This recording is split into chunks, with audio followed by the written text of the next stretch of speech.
Gracias Raúl García Linera por llegar hasta esta otra montaña, nuestra montaña, mi montaña desde la que trabajo y en la que te digo gracias guerrillero por estar acá y por contar esta historia nuevamente. Detrás del EGTK están nombres como el de Raúl García Linera, el de Álvaro García Linera, el de Silvia Alarcón, el de Raquel Gutiérrez, el del inolvidable Felipe Quispe, que nos ha dejado hace poco, Juan Carlos Pinto, también cercano a este grupo, a este proyecto. Un gusto tenerlo acá, Raúl. Muchísimas gracias, Paulín, por invitarme. Es un placer poder venir y hablar sobre un poco de lo que ha sido la historia. De alguna manera, creo que tuvo una presencia el EGTK en Bolivia, ¿no? De muchas maneras. Y el pretexto para establecer esta hora se dirá poco, pero se puede leer mucho. Aquí está, tengo en mis manos este trío, EGTK, las armas del comunitarismo, en el volumen 1, Voluntad colectiva y alteridad, una política radical. Este es el primer tomo. El segundo tomo, un ladrillo cada uno, ¿no? EGTK, las armas del comunitarismo. En este 2, la predicción de la revolución social desde la acción política, documentos teóricos del EGTK. Y el tercer volumen, teoría y táctica revolucionaria, documentos políticos y militares del EGTK. Vaya, vaya. Se puso dura la lectura y el desafío es comprender este capítulo de la historia última del país, a la que intentaremos darle un contexto y entrar también en su especificidad. Vale la pena, gracias a esta publicación, poner el foco en este capítulo que tiene un antes y tiene un futuro y creo que explica en parte el presente histórico boliviano. Por eso hemos invitado a la autora, investigadora de estos 3 tomos, Itzazo, ¿cómo era que se pronuncia? Itzazo, gracias por estar acá. Arias, autora del libro EGTK, las armas del comunitarismo. Es licenciada en Filosofía, Ciencias de la Educación, tiene un doctorado en Psicología y en este momento está compartiendo la cámara y el micrófono con Jorge Viaña, también un intelectual bien cercano a este grupo, bien cercano a los que he nombrado. Jorge Viaña es catedrático en pregrado, posgrado en la UMSA, en la UPEA del Alto, también en la Universidad Autónoma Gabriel René Moreno en Santa Cruz, en Potosí, en fin. Temáticas: movimientos sociales, economía política, historia económica, epistemología. Ha publicado varios textos, no los voy a citar todos para que tengamos más tiempo para este diálogo. Gracias, Itzazo, por estar acá y gracias también a Jorge por compartir este espacio. Bienvenidos ambos. Hola, Claudia, un saludo para Raúl también y muchas gracias por abrir este espacio. Perfecto, vamos a subir. Hola Jorge, ¿qué tal? ¿Cómo va, Jorge? Hola Claudia, un saludo muy grande para ti, para Itzazo, por la invitación y un saludo a Raúl allá en el estudio. Perfecto, Itzazo, Viaña, Jorge desde La Paz, en la ciudad de La Paz, y acá con Raúl. Iniciamos esto. Me dio tiempo porque este texto está todavía tibio, acaba de salir, se lo presenta este jueves y está comenzando a circular, así que lo hemos ojeado un poco. Me ha ayudado a ojearlo también Óscar Capriles, que está acá colaborándome desde detrás de estas cámaras, y estábamos viendo con Óscar que es un trabajo no ambicioso, porque se ambiciona lo que no se ha logrado. Este es un trabajo logrado porque trae el recorrido histórico, tiene las distintas voces de los testimonios, y ahí estamos viendo, qué bueno que presentemos los datos ya para quienes decidan ir a la presentación, las armas del comunitarismo, este jueves 27 de abril a las 18 horas, donde en la Federación de Mineros, en la 16 de julio 1470, en el auditorio de la Federación de Mineros, así que están todas y todos invitados. Esto que sea apenas un bocadito preliminar, que sea la entrada, que sea la sagrada hora de esta presentación. ¿Cómo contamos nuevamente la historia de este movimiento del EGTK, de este antecedente a un proceso político más grande? Creo que hay que ir hacia atrás, y lo decía en el prólogo, en el tomo 1, hay que obligatoriamente traer como referencia la guerrilla en Ñancahuazú con el Che Guevara en Bolivia. Hay que hacer referencia también al movimiento Teoponte, a la guerrilla en Teoponte, donde obviamente tenemos que nombrar, entre otros, a Néstor Paz Zamora, hermano de Jaime Paz, quien sería después presidente, pero Néstor Paz Zamora con una propuesta ideológica, política diferente, ¿no? Y a su compañera Cecilia Ávila, ambos caen poco tiempo después. Creo que son como dos referencias que no se pueden dejar de lado para hablar del embrión del EGTK, tanto así, le pregunto a la autora Ichazo, ¿tanto así? Sí, claro, ¿no? Lo que plantea una investigación de este tipo es sin duda alguna cómo y para qué se hace. No estamos bien, Ichazo, no estamos bien. Quiero afinar bien el micrófono, por favor. No sé si es de allá o de acá, porque si no nos perdemos. A ver, ¿otra vez? Ya. ¿Hola? Sí, creo que estamos bien. Ya. Bueno, no, decía que lo que plantea una investigación de trabajo de este tipo es la pregunta de cómo y para qué. No estamos bien con el audio, no estamos bien. Vamos a arreglarlo internamente. Voy a comenzar con Raúl mientras arreglamos el sonido. La misma pregunta, Raúl. Hay que retroceder hasta la presencia del Che acá como un antecedente. Me parece obviamente más lógico, más directo, Teoponte como una referencia más hacia acá y con actores más bolivianos. Me parece que está más anclada en el contexto boliviano. Te lanzo así una primera idea. Comparto contigo. No se puede referir en general a la lucha armada sin revisar, digamos, a Che y Teoponte. Pero podríamos decir que hay como una línea de la subversión que tiene como eje principal a Che Guevara y que va a desplegar después el ELN, que fue toda una corriente conceptual de entender... Ejército de Liberación Nacional. Ejército de Liberación Nacional, de entender la propia guerrilla y de entender el accionar político. Es una forma de leer la realidad y de actuar en esa realidad. Pero yo siento que el EGTK, sin querer desmerecer a la autora, por favor, ese es un trabajo muy interesante de la autora, no se encuna allá, no encuna allá.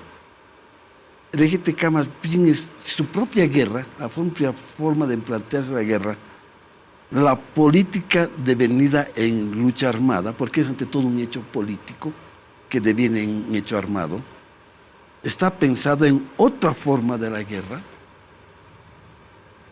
Voy, rapidito. Mientras el guevarismo va a primar el escenario de la guerra, el EGTK se piensa la guerra en el escenario de los sujetos. Es el agua para el EGTK, el agua es el mundo indígena andino. El Ejército de Liberación Nacional va a trabajar más sobre el escenario de la configuración del terreno donde puede desplegarse la guerra. Está bien. Teoponte, Che Guevara, Es eso. Perfecto, y eso queda claro y eso también lo convierte en un antecedente, ¿no? Es decir, haciendo un paralelo, por otro lado, es como no entender el movimiento al socialismo sin el antecedente de Condepa. No es lo mismo, pero es un paso preliminar con sujetos distintos, con una estructura distinta, pero no deja de ser el preludio de, sin lo cual no se puede comprender, me da esa sensación. Antes, y para los amigos que están siguiéndonos recién, yo quiero plantear una pregunta básica y es, ¿por qué se plantea esto del movimiento armado? O sea, aquí estamos hablando con absoluta naturalidad de los movimientos armados, del guerrillé, como si esto fuera pan de cada día, y estamos hablando de una base ideológica, de una lucha política, y como si nada y sin agua estamos hablando de movimiento armado, de guerrilla y de guerra. Aprovecho y te planteo la pregunta en la distancia que hay entre guerrilla y guerra en tu perspectiva, Raúl, y por qué estamos hablando con tanta naturalidad de un movimiento armado, ¿no? Sí, quizás debíamos haber hecho una introducción, Es ¿no? verdad. Esa es mi culpa. Dimos por anticipado de que al hablar del ejército guerrillero Tupac Katari estábamos ya acotando el espacio del análisis. Sin duda, primero entender que un hecho armado es ante todo un hecho político. Y más que evidente, ¿no? Vas a revisar 2 de los volúmenes de los 3, son la serie de documentos políticos, de análisis, de interpretación de la realidad, de participación en los congresos mineros, congresos campesinos, congresos de la COP. Es decir, es un hecho político. ¿Cómo este hecho político deviene en hecho armado? En particular en el caso del EGTK. Y hay que notar 2 elementos nodales. Un eje nodal, el neoliberalismo, y su antípoda, el socialismo, o el post-neoliberalismo. Estás, Marcha por la Vida, cierre de las minas, cierre de fábricas, comenzando a privatizar los bienes estatales. Y el gran paraguas de Bolivia se nos muere, que era el discurso. Bolivia se nos muere, y el Batacón. Ojo, 3 estados de sitios en esos primeros 4 años, 3 estados de sitio. Es decir, no se impuso el neoliberalismo con discurso, con convencimiento, no. Se impuso el neoliberalismo a lapos. ¿Cómo se responden ante los lapos? Ante el poder estatal que con toda su potencia, con todo el monopolio de las armas, te impone un modelo que nunca lo deseaste, que nunca lo pediste. Se cierran las minas, el que era el motor de la economía y el que era el motor de la vanguardia obrera, de la lucha obrera, es cerrado, es ahogado. Se cierran las fábricas, el mundo obrero. Lo que era la contradicción capital-trabajo asalariado se resuelve con la victoria del capital, aplastando al trabajo asalariado y reduciendo su salario $25. Un demócrata, digamos, clásico, para ponerle una etiqueta, dirá, ¿y por qué ustedes, si entienden que esto se impuso a lapos, por qué no optaron por la vía democrática tradicional, que es la vía del voto? ¿Por qué no hicieron su partido político y se presentaron en las elecciones? ¿Por qué ustedes quieren imponer sus ideas y su mirada y la quisieron imponer desde las armas? Muy buen análisis. Era evidente que después de la derrota política del movimiento obrero en sus 2 facetas, minera como obrera, se había desmontado el tejido de lo social. Lo social había sido desmontado. Habíamos estado trabajando nosotros en las minas, trabajo político, y todos los compañeros, tengo que irme, obvio. Las fábricas, obvio. Entonces, ante esa agresividad, la pregunta era, ¿cómo respondes? La Marcha por la Vida era una marcha democrática. ¿Qué más democrático que unos individuos se autosacrifican caminando 200 kilómetros a pie? Eso es completamente democrático. Pero el EGTK no era una marcha. De acuerdo, pero eso estábamos nosotros ahí adentro. Estábamos en la Marcha por la Vida. Y vimos al ejército. 4.000 hombres armados con tanques y aviones. No era muy democrático que digamos. O por lo menos no parecía ser muy democrático. la respuesta ante los actos democráticos.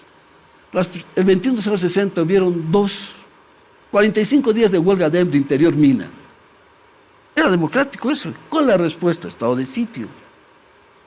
De acuerdo, no habíamos acudido al voto como mecanismo democrático, pero éramos parte de movimientos obreros, movimiento social, que acudía a la movilización, a las marchas, a las huelgas, y a esa democracia, a esa acción democrática, la respuesta eran hombres armados con fusiles. Esta es la primera parte. Perdón. Vuelvo a pasar la palabra a Ichazo y a Jorge. Ichazo, ¿estamos bien para comenzar esto? Eso espero, que se me escuche bien. ¿Qué tal ahora? Ahora sí, perfecto, Ichazo, estamos bien. Genial. Decía, en esta primera parte, espero nos hayan podido escuchar bien, en esta primera introducción, aproximación al tema con Raúl, si tenían ustedes algo que añadir. Sí, yo les decía que para abordar un trabajo como este, siempre hay que plantearse el cómo y el para qué volver al pasado, ¿no? Entonces, nos parecía fundamental poder elaborar una reconstrucción, ¿no?, de la historia política del país desde 1962 hasta 1992, pero desde la experiencia de los que fueron y las que fueron miembros del EGTK, ¿no? ¿Por qué? Porque esa experiencia es en realidad un recorrido revolucionario, ¿no? Normalmente yo creo que se cae en el error de pensar en el EGTK en un periodo de tiempo muy efímero, muy corto, ¿no?, que es a partir del 21 de junio de 1991, cuando comienza la famosa guerra comunitaria de años. Pero lo que muchas veces no se conoce es ese recorrido revolucionario desde principios de los años 60. Entonces, eso era una versión de la historia política del país que no estaba registrada y que creemos que es un aporte fundamental con un valor histórico muy elevado. Entonces, el primer volumen no solo es la historia del EGTK, es cómo los miembros del EGTK interpretaban determinados sucesos históricos que sucedieron en el país, ¿no?, los efectos que tuvieron y las respuestas que había que dar a todo ello. Sin eso nunca vamos a entender todo el tema de la violencia revolucionaria, por ejemplo, ¿no?, que por otro lado fue un episodio muy efímero, ¿no?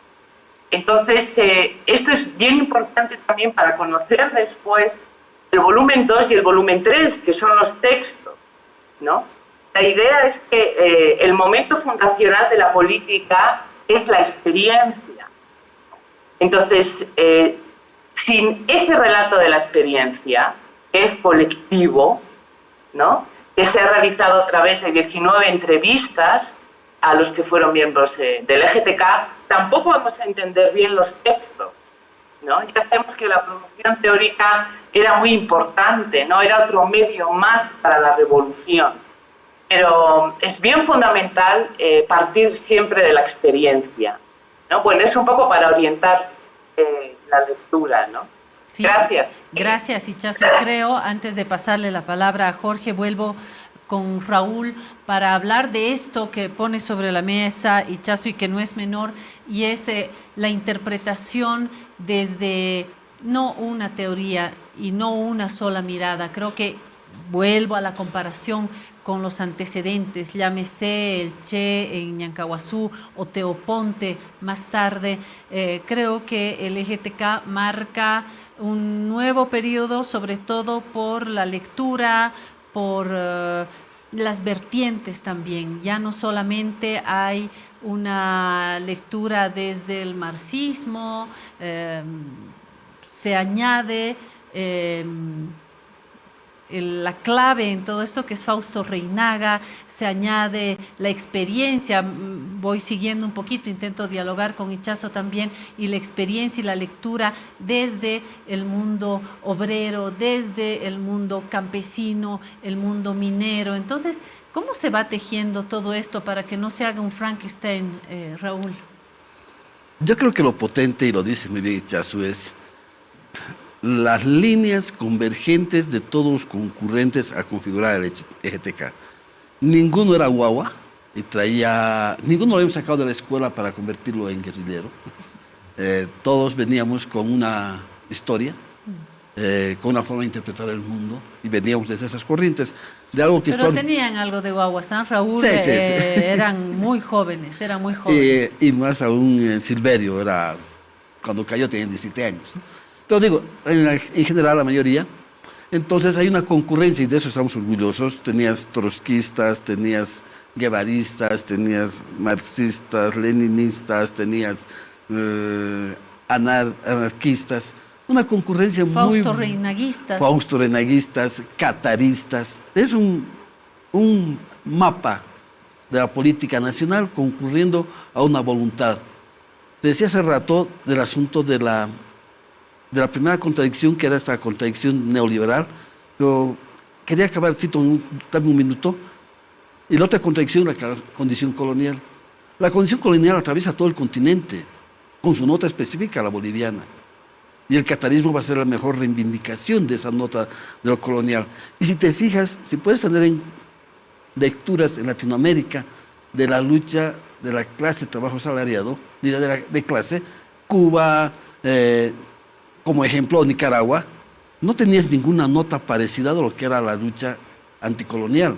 Lo más próximo, Guatemala, que fue un esquema armado, y recién en el 94, México, ¿no? Con su comandante Marcos. En esas notas, la evidencia... Y eso es posterior, porque el ejército... El EZLN, el Ejército Zapatista de Liberación Nacional, ve la luz el 1 de enero del 94. Pues, ¿no? Entonces y eso es posterior. ¿No? Pero dices, ¿cómo se resuelve la contradicción étnica? Si tú te vas al África, vas a encontrar que se resuelve con guerras civiles. La evidencia de la contradicción étnica no había por dónde perderse. Felipe, planteándote las dos Bolivias que viene de Fausto Reinaga, era más que evidente. Aquí hay dos Bolivias. Una Bolivia blanca, dueña de todo, y un mundo indígena que tiene que pedir permiso para abrir una puerta, sea de un banco, sea de la institución estatal.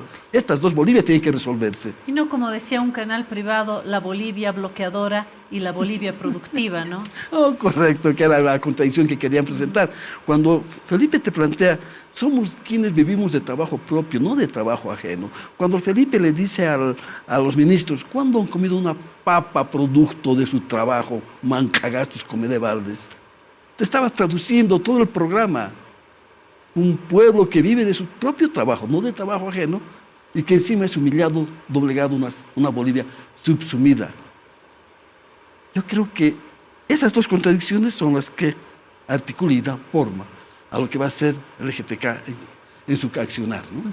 Bueno, aquí hemos entrado tratando de mantener cierto orden. Perdón. No, lo digo por mí porque quiero abrir puertas paralelas para comprender y para que sintonicen quienes nos ven de lo que queremos hoy poner sobre la mesa y detrás de la vitrina también. Jorge Viaña, quien hará la presentación, además está publicando en La Razón una reseña sobre este trabajo completo, decía, no ambicioso, logrado, porque además es una sistematización, me atrevo a decir desde afuera, que es la sistematización más rigurosa que se ha publicado en verdad sobre el EGTK.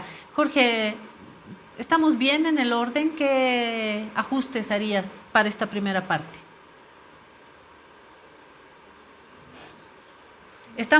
Jorge, no te escuchamos. A ver, creo que hay que acercarse más al micro. A ver, intentamos una vez más.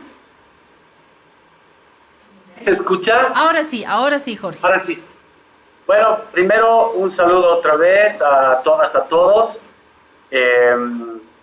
Bueno, yo, digamos, sintetizando, hay dos cosas, ¿no? Una es, digamos, la importancia de la comprensión del EGTK, y otra es la importancia, que es un hecho histórico profundo, abarcador y, digamos, demoledor, digamos, muy importante en la historia boliviana, y otra es la importancia del libro, ¿no?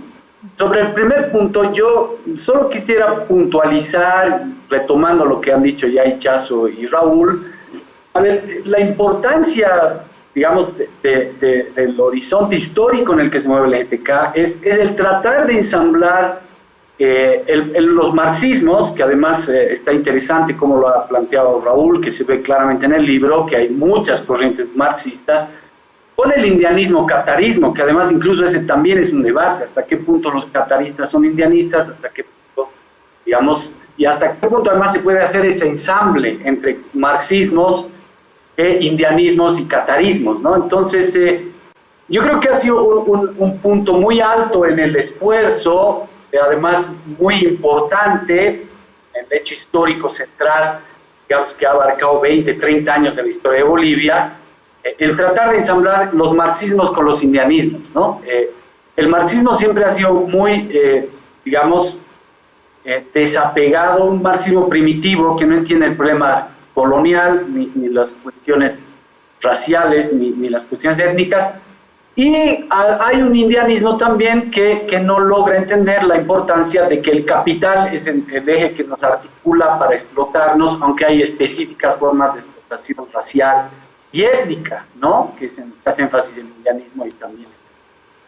Entonces, ese creo que es el gran elemento. Ahora, solo para precisar, capaz, la importancia del libro también es porque nos plantea como hipótesis eso, ¿no? O sea, en una entrevista al Felipe Quispe, él dice eso, ¿no? Bueno, ¿hasta qué punto hemos podido articular marxismos con indianismos, ¿no? Y dice, capaz era muy difícil, pues, colar el ala de un águila con el ala de un cóndor, ¿no? Un águila europea con un cóndor andino. Nos faltó, dice el Felipe en la entrevista del 2018. Pero inmediatamente dice, primero yo velé por la unidad de acción en esa época, entonces había que seguir intentando, y segundo, sí se puede articular marxismos con indianismo, pero tal vez es una tarea pendiente, ¿no? Ahí es parte de la polémica. Hay mucha gente que piensa que ya hemos logrado una articulación total entre marxismos e indianismos, y el libro está planteando también esta hipótesis que está, digamos, saliendo de la propuesta que hacía ahí el Felipe. Hemos avanzado mucho, pero, digamos, el ensamble entre marxismo e indianismo no es tan fácil y hace falta trabajar mucho para eso.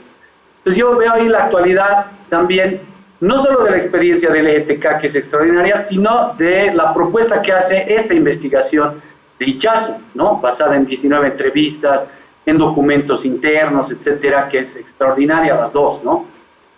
Tanto la experiencia del LGTK como el punto más alto de intentar construir la ensamble entre marxismos e indianismos, como la investigación de Ichazo que estamos conversando acá, ¿no? Quiero agarrar este último hilo que nos plantea Jorge Viaña sobre las alas, ¿no? ¿Qué tipo de alas? Unas de cóndor, otras de águila. Se puede hacer este equilibrio con estas alas y plumajes diferentes, no solamente en las matrices teóricas, no solamente están tratando de tejer con coherencia marxismo, fausto-reinaguismo, catarismo, indianismo, hay muchos ismos y al final no sé si se logra tejer una base coherente. No estoy hablando solamente desde la interpretación teórica, desde el posicionamiento político, sino también desde el plumaje de los actores, los mineros, los indígenas, los clasemedieros que se lanzaron a esta revolución. A ver, Raúl, ¿qué ha salido en limpio? Uno de los ismos que me faltó era el cristianismo, porque se fue Juan Carlos Pinto y algunos compañeros más. Y el vínculo con Teoponte se hace evidente. Obvio, con Teoponte es muy potente. Digo, más de una vez vamos a leer y reflexionar sobre el compañero Pasamora, ¿no? Mira, venimos de un intento somos hijos de los procesos centroamericanos de los 80s. Lucha armada, enfrentamiento, transformación, revolución, Salvador, Nicaragua, Guatemala. No somos ajenos a ese qué hacer. Ya tienes Colombia acá. en el sur. Y hablando de actores, hay una que creo que visibiliza claramente esto y es Raquel Gutiérrez, ¿no? Excelente. Entonces tú tienes un intento de construir una patria libre que sea capaz de enfrentarse a la condición del capital y a la condición colonial. Algo que es importante entender con la condición colonial, que aunque atraviesa toda la historia, no todos los momentos el sujeto dominado genera espacios de autoconciencia. Es decir, no politiza su etnicidad y se enfrenta al sometimiento. En la mayoría de los momentos, el sometimiento se hace norma y condición. Se naturaliza. Se naturaliza. Son superiores, son mejores. Al fin y al cabo son blancos, ¿ya? Entonces viene un momento en que se va rompiendo esto y sin duda Felipe va a ser Felipe y todo el equipo que trabaja con Felipe, todo el equipo del campo, se va rompiendo aquello. Al campo se va a ir congresos, federación, congresos de la Tupac, exposición, charla, se acercaban los compañeros. Quiero echarle a mi comunidad, en la mía, en la mía, en la mía. Tú tenías, después de un congreso, 30 lugares a donde recurrir, ir, charlar, debatir, hablar de esta condición de sometimiento del mundo indígena y su necesidad de liberación, ¿ya? Tú tienes un montón de compañeros concurriendo desde diferentes áreas, cada quien con un poco de su historia, pero con un objetivo claro. Esta sociedad que vive de desangrar a los trabajadores debe transformarse. Que vive de someter al mundo indígena debe transformarse. No de casualidad el nombre del propio EGTK. ¿Por qué no se llamó Ejército de Liberación o Ejército Antiimperialista? Qué gran autopregunta. ¿Por qué no antiimperialista? Porque cuando damos cuenta, en última instancia, quien vive de trabajo suyo, de trabajo propio, es un indio. Está en la mina, está en la fábrica, está donde esté.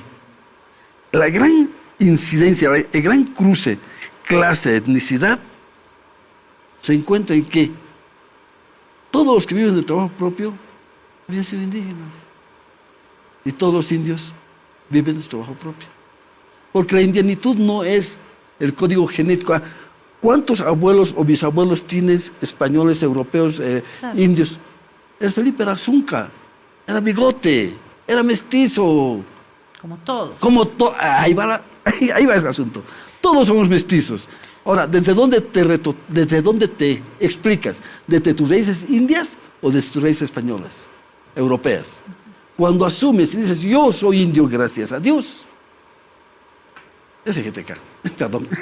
Cuando te asumes desde, no, yo tengo mis indios los oculto, mis polleras, mis aguayos los oculto, y allá en el tercer patio, yo soy blanco, yo me deseo blanco. En realidad es una posición ante la vida y una posición ante las condiciones específicas de la realidad. Esto que acaba de decir Raúl me hace pensar que importa más ese eje, ¿no? Ese gran precipicio que trae el desencuentro, como dice Dussel, Enrique Dussel habla no del descubrimiento, sino del encubrimiento del otro. Este es el precipicio que va a marcar más respecto de estos años, en una lectura más coyuntural, de una Bolivia se nos muere, de un liberalismo que se impone, lo que ha introducido Raúl al inicio del programa, va a pesar menos que este gran precipicio. Lo pregunto y se lo pregunto a Ichazo para seguir con el diálogo y Jorge posteriormente. Gracias, Claudia. Mira, yo creo que hay un factor importante, ¿no?, que había comentado antes en relación a que el fundamento de la política está en la experiencia. Yo creo que eso el mundo indígena lo tiene muy claro, ¿no?, porque lo que nos han transmitido es que la lealtad siempre está dirigida a la comunidad, ¿no?, nunca a una teoría o a un planteamiento de corte ideológico, ¿no? Entonces, en relación a esa esto lo digo porque en relación a esa articulación entre marxismo, indianismo, catarismo, la experiencia desde el punto de vista de lo que hemos ido analizando a través de las entrevistas, ¿no? Realizadas a las diferentes corrientes, líneas, lenguajes, como se quiera llamar. Lo que planteamos es que lo primero es la experiencia.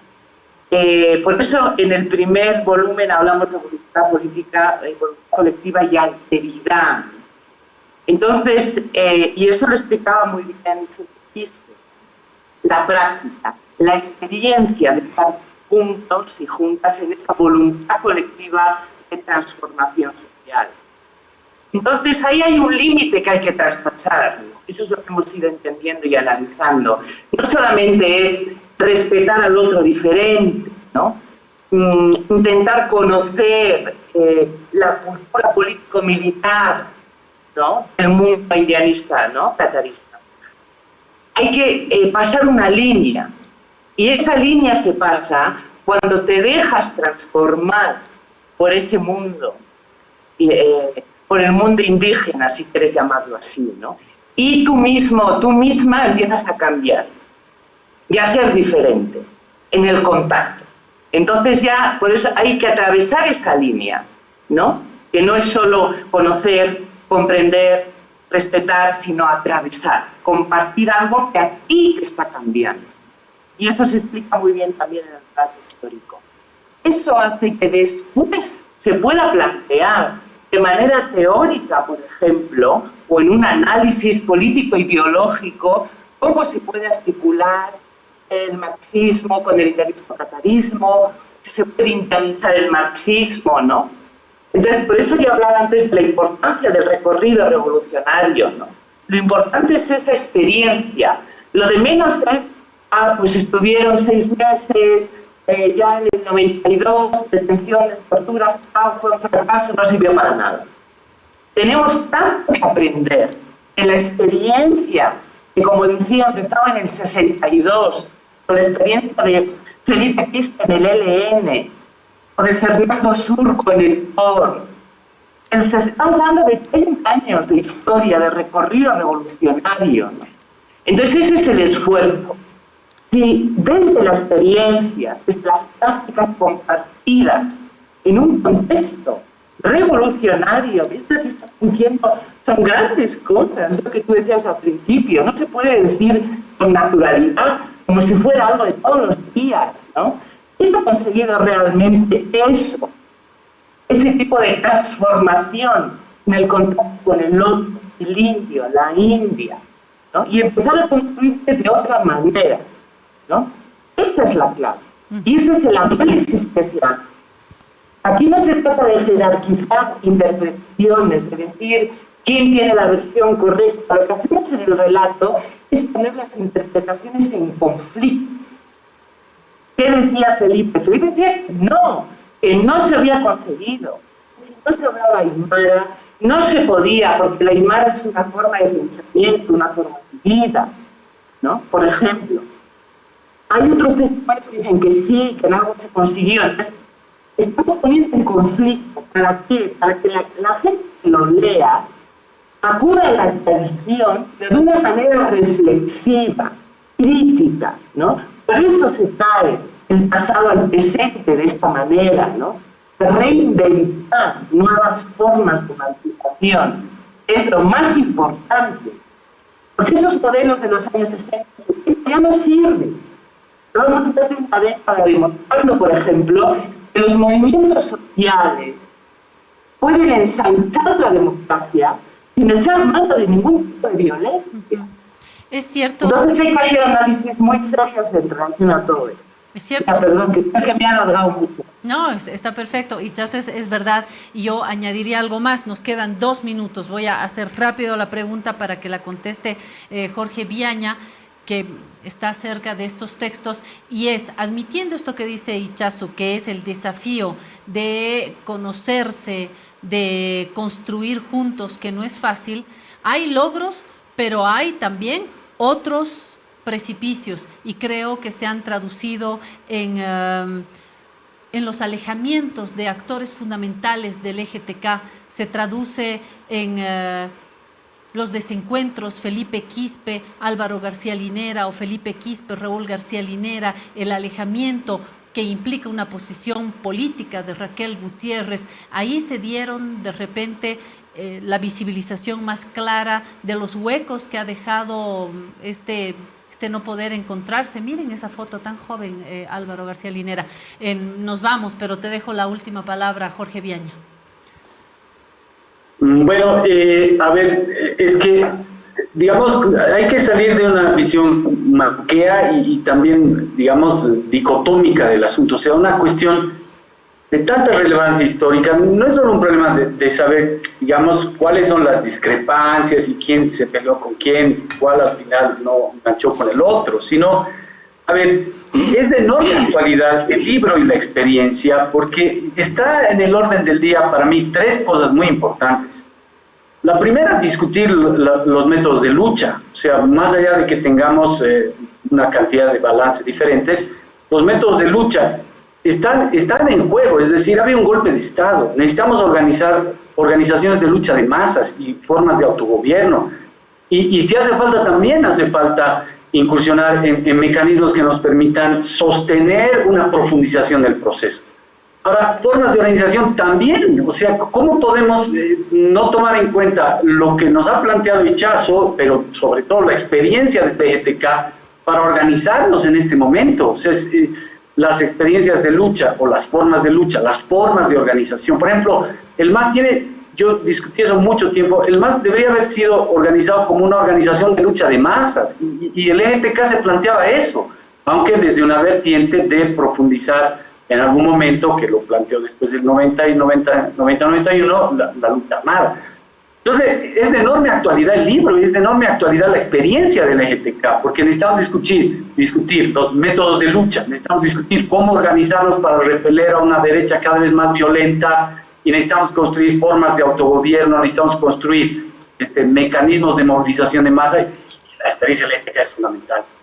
Y otra cosa que es central, es decir, una estrategia, cómo nos planteamos la vinculación entre todas estas cosas en un programa, en una articulación. El problema del marxismo y del catarismo-indianismo no es un problema teórico de los libros, de lo que dijo Marx o Reinaga, es un problema de cómo el EGTK además lo ha ido planteando, es decir, desde la base, desde la ofensiva roja de Ayllus en los indianistas, desde la ofensiva roja de las células mineras que trabajaban Raúl, Oscar, Raúl Álvaro y el grupo urbano, es decir, es de enorme actualidad en todo, en el proyecto, en las formas de organización, en las formas de lucha, cómo hacemos, cómo nos ensartamos entre un proceso en el que está vigente, gobiernos que intentan profundizar demandas y propuestas desde las masas, pero las masas, cómo nos organizamos, cómo se organizan los indígenas, los sectores proletarios, los sectores trabajadores,